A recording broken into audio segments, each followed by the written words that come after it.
Speak to the Duchess, urgently. All right, you scamps. Story's done. Go find your parents. But the Pomerine, what about the story of Riddick and the dragon?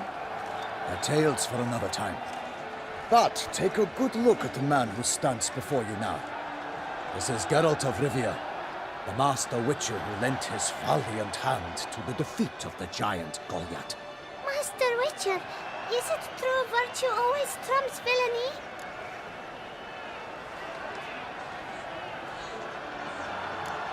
Not always.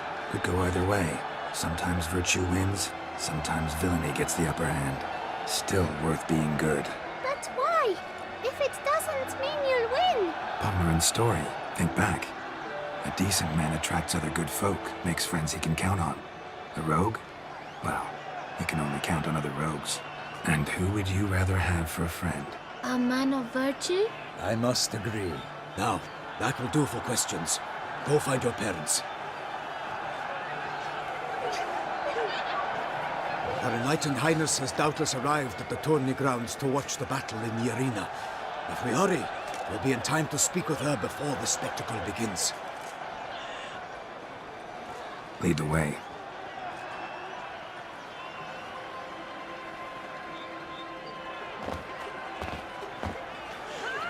Who's fighting? Nilfgaardian gladiators? Close, but not quite. As you will soon see. Someone's gonna fight a Shaelmaar? With only some bells on its tail to confuse it, slow it down?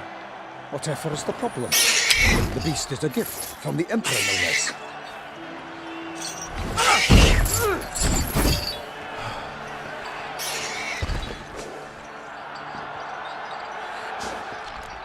Shouldn't torment the beast. How would you like to be dumped in an arena, blindfolded with a string of bells dangling from your ass? Pity a monster. You, a witcher. I slay monsters who are a threat to humans.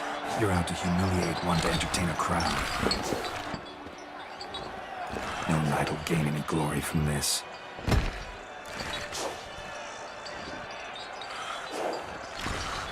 Let's go.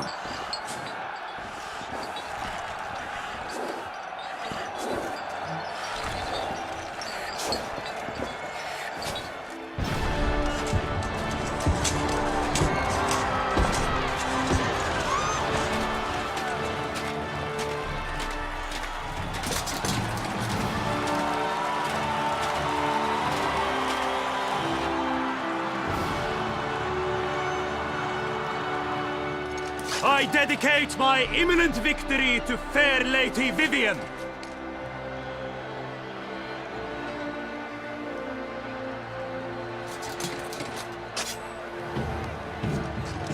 It's begun. The fight shall have to end first. We must wait.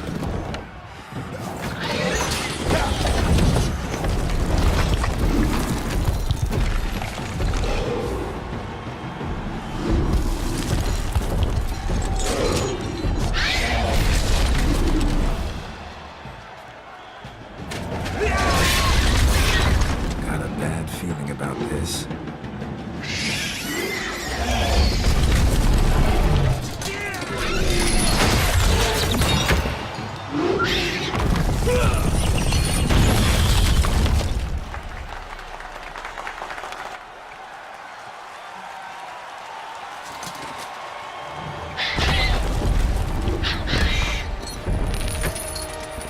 Damn it.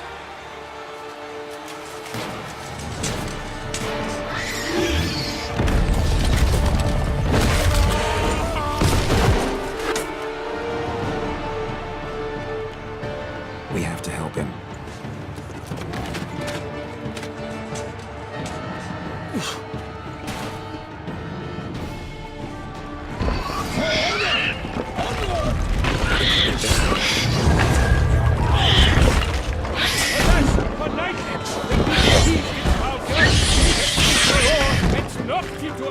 Damn it. How can the Witcher in one mighty pound give fight?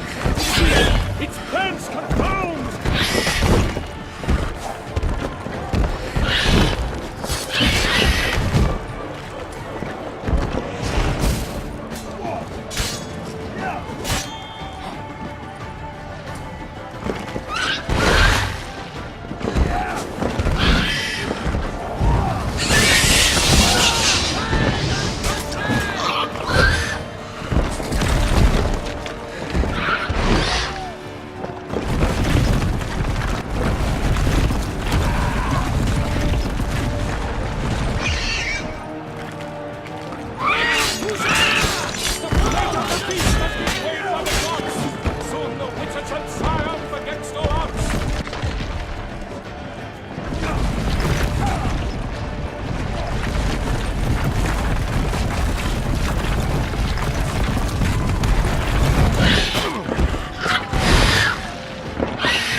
Geralt's first spurt saw the Witcher ruled the Shaelmaar and its foul hard blood.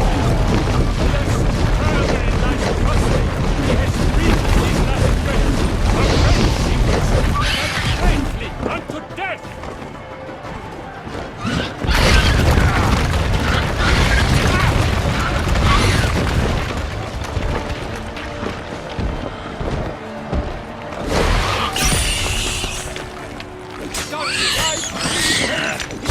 Strikes belly, Shaelmaar's cries ring aloud, blood transforms into jelly.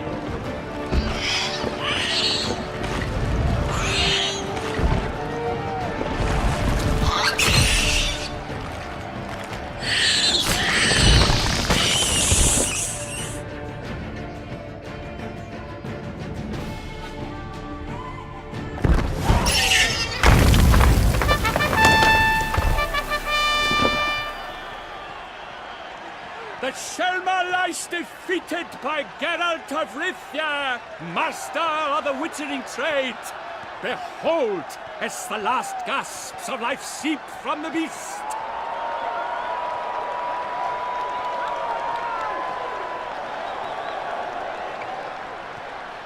Master Geralt, do what you must.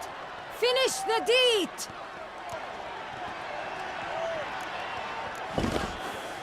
Monster's no threat. No need to kill it. A victor may always show mercy. It is his right. Long live Geralt the Merciful! Pikeman, see to the beast.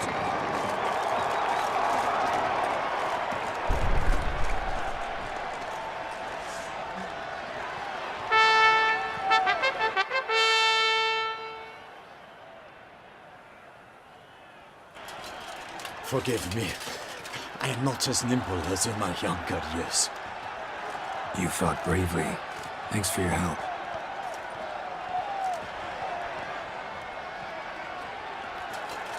Guillaume. The lad came damned close to dying. I'm fine. Not hurt at all. Vivian? Smile as befits a hero and keep silent. Speech clearly pains you. She approaches.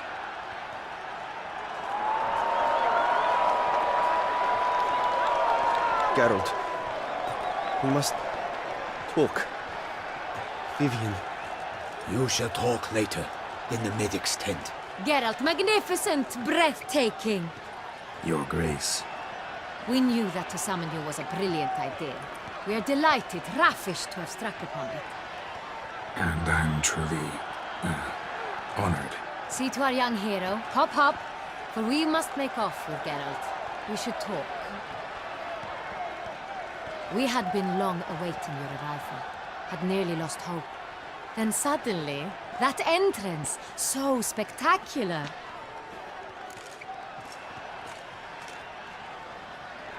Your Grace, my contract. I'd like to discuss it. Naturally, but not here. We shall need Damien. He led the investigation pending your arrival. But whatever could he be? Come, we must find him.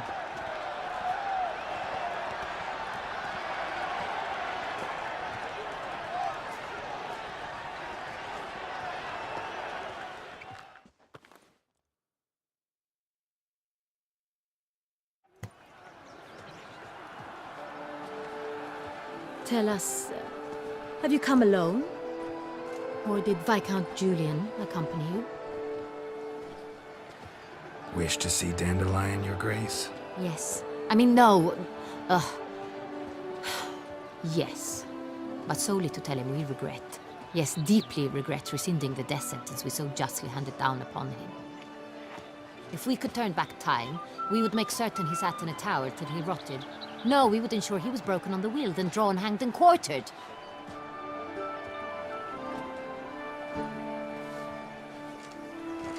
Ah, the very man we would entrust with these tasks. Damien de la Tour, captain of my personal guard. Your Grace. Witcher. Greetings. I examined the body of the beast's last victim. Might have found something. Need to analyze it. A quiet place, that's what I could use most right now. And maybe the help of an alchemist or a mage. Also like to hear all you know about the previous victims. Take it Sir Delatour is my man for that.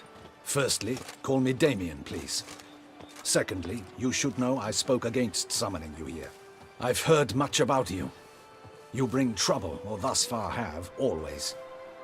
And we've enough trouble as it is. Yet we are capable of defeating the beast on our own, without an outsider's help. I've no doubt about it. Damien, we settled the matter of the Witcher's employ some time past. Definitively. Since you have broached it nonetheless, let us discuss Geralt's pay. Are the legends true? Do Witchers usually demand that which you find at home, yet did not expect? Not quite, Your Grace. Law of surprise, it's something we invoke at times, but rarely. Usually we just take gold. Disappointing. This law sounds rather romantic. On the other hand, on returning to the palace, we would likely find impatient petitioners or a set of sample fabrics for a new dress. Poor rewards, both. I fear you'd not have much use for any of the surprises we are likely to come upon. Thus, we've decided you shall receive the deed to a vineyard, Corvo Bianco, and a sum of coin. You will doubtless consider this adequate. Title to the vineyard shall be given to you at once. Surely you'll need lodgings while you hunt.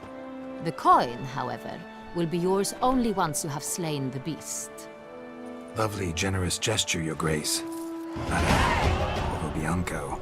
Isn't it the Duchy's temporary morgue? Is it now? The Chancellery's bungled things again, we fear. Not to be left unsupervised for one instant. Yet, in its mood, a morgue should present minimal problems to a Witcher. What's more, nothing enhances a wine's reputation better than a grim legend. Thank you, Your Grace. I accept the contract, of course. But as I said before, I'll need some information. How'd it start? Who was the first victim? Crespi was the first to die. He was famed once for his many glorious tournament victories. Then he grew old, hung up his sword, and took to winemaking. Crespi was not loved by the wine merchants. He was ruthless in business and thought to cheat many a time. He asked us for a dispensation from all court ceremonies. We did not grant it. He could not. Once you've taken the oath of a knight, you remain a knight till death. How'd he die? Where'd they find the body? Quite unusual, the circumstance. He was at a feast when suddenly one of his fellow feastgoers noticed he was missing. The town watch found him an hour later. On his hands and knees, propped against the town pillory, his sword hanging from his neck. He had died of wounds inflicted with claws, not a weapon. Blows of great force. So he died suddenly, but the body was on its knees, meaning someone posed it. So it seems. Second murder. Tell me what you know. In the city there are certain nooks. No one reasonable ventures there after dark. Ramon Dulac's corpse was found in one such place. With the first murder, terror gripped the city. Its inhabitants grew wary, kept to safe areas. Consequently, news of the second victim came to us from a group of concerned cut-purses. Criminals fear the beast? Telling in a way. Take it you've excluded the possibility that Ramon died at the hands of these bandits. Do you believe me an amateur? Not hands, but claws killed Ramon Dulac. The wound was deep, clean. His body was found in the gutter, dressed in nightshirt and cap, a pillow placed under his head, and his sword replaced by a bed warmer. Ramon Dulac, a knight who but a dozen years past was an advisor to our father, the Duke. Someone went to a lot of trouble to make him look ridiculous. Maybe revenge was the motive. It's not out of the question. Dulac had shady dealings with the criminal underworld, but no one ever came forth with concrete proof of any misdoings. So, first two victims were knights, best years behind them. The same could be said of the third. Sir Delacroix was wont to claim that in modern times, knights face new challenges, enterprise being the latest addition to the chivalric virtues. He made a veritable fortune in the grain trade. Palmerin even nicknamed him Sir de la Stinchi. Found a coin pouch on his body. Contained florins dating from various times, hailing from different provinces of the Empire. Delacroix loved coin, true, but had no patience for numismatics. Lots of similarities between the victims. All the bodies were found in strange places under extraordinary circumstances. Seems the murderer, whoever or whatever it is, has some meaning to convey. These were honorable men. We are horrified by the disdain, the disrespect with which they were treated. These were knights of Toussaint. Blast it. Might be the point. From what you say, none was a model of virtue. Ever considered that's what the beast's trying to draw attention to? All the murdered men were knights who swore fealty to the 5 chivalric virtues. And even if the Knights of Toussaint swear fealty to what virtues exactly? honor, wisdom, generosity, valor, and compassion. Beast seems to be pointing up moral decay, denouncing it. Victims were all humiliated. Might have been murdered to emphasize their lack of specific chivalric virtues. Honor compromised by the pillory. Wisdom by ridicule. Generosity by a coin pouch shoved down a throat. It seems to fit, true, though not perfectly. Can't discount the theory if it's on the lips of everyone in town. Say our reasoning's right. Next murder will be just as showy and denounce the victim's lack of the 4th virtue, valor. We can also assume that victim will be an elder knight. Let's think. At the moment, all the knights are either at the tourney grounds or in the palace gardens. Our annual hare hunt shall begin there shortly. Have you heard of the custom? Milton mentioned something. Seemed excited to prance around in a bunny costume. Not sure why. Hang on. Strange circumstances. A knight advanced in years. The famed cowardice of rabbits. Could it be that simple? Is Milton de Peyrac-Peyren the next victim? Milton also knew Delacroix. Told me so down by the river. Damien! To miss something so obvious. De Peyrac-Peyren, Crespi, Delacroix, and Delac formed a knightly team. It was years ago, but... They were a team? They were close friends, tightly knit, and as such earned the trust of our father, the Duke. We often witnessed him turn to them with delicate matters. Later, their paths diverged. Unlikely to be a coincidence. Beast must know it too. It's a lead, I'm sure. Your Grace, we need to find Milton, immediately. Rather problematic. You see, the garden entertainments are due to start, and he's disguised as the hare, hiding somewhere, waiting for some tipsy courtiers to find him. The hare's hiding place is a carefully guarded secret. We must call off the game, at once. First and foremost, we must remain calm. Damien, order the garden searched immediately, but discreetly. By no means can we disrupt the festivities. Panic will only incite the beast to strike sooner. And you, Witcher, follow me. My gardens, my night, I shall take the fall. A murder is out of the question. I will not allow it. Not near my palace. Horses? Ready our horses!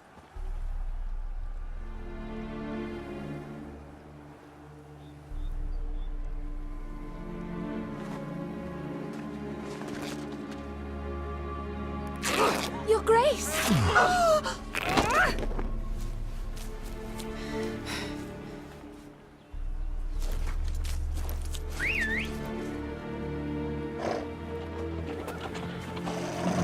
What the hell? Why, I should... Your Highness, Mind it doesn't get wrinkled. Onward!